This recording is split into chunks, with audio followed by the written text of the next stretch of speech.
ενός πρίγκιπα της Ανατολής, απόγονο του Σεβάχτου Θανασινού, που νόμιζε ότι μπορεί να αλλάξει τον κόσμο, αλλά πικρές οι βουλές του Αλλάχ και σκοτεινές οι ψυχές των ανθρώπων. Στις ανακόλλιστα μέρη μια φορά και έναν καιρό ήταν άδειο το κεμέρι, μουχλιασμένο το νερό.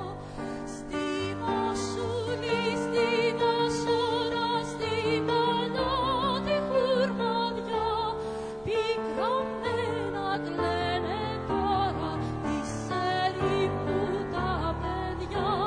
Κι ένας νέος από σοϊκή γενιά βασιλική, αγριάει το μυρολόι και τραβάει κατά γη.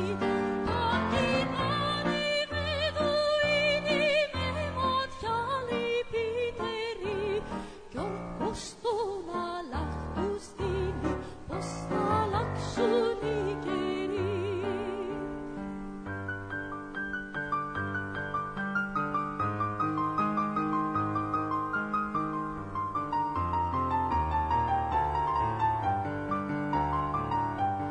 Με δυο χερίκες καμήλες με ένα κόκκινο φαρί, στου παράδεισου τις πύλες ο προφήτης καρτερεί. Πάνε τώρα χέρι-χέρι κι είναι γύρω συννεφιά, μα της Δαμασκού τ' αστέρι τους κρατούσε συντροφιά. Σε 2 μήνες, σε 2 χρόνια βλέπουν μπρος τους τον Αλλάχ, που από τον ψηλό του θρόνο λέει στον αμυαλό Σεβάχ.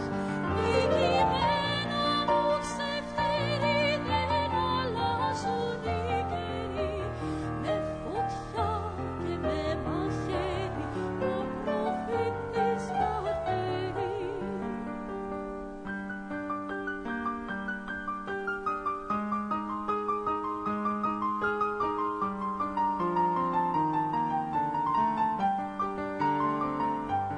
Σαν ακούσαν οι αρχόντοι του παιδιού την αφοδιά, ξεκίναν με λικουδόντι και με λαντάριου προβιά. Απ' τον Τίγρη στον Εφράτη κι απ' τη γη στον ουρανό, κυνηγάν τον αποστάτη να τον πιάσουν ζωντανό. Πέφτουν πάνω του τα στήθη σαν ακράτητα σκυλιά, και τον πάνε στον χαλίφη να του βάλει τη θηλιά. Μαύρο μέλι, μαύρο γάλα ήπιε εκείνο το πρωί, πριν αφήσει στην κρεμάλα τη στερνή του την πνοή.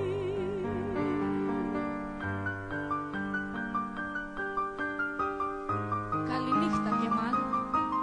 Αυτός ο κόσμος δεν θα αλλάξει ποτέ.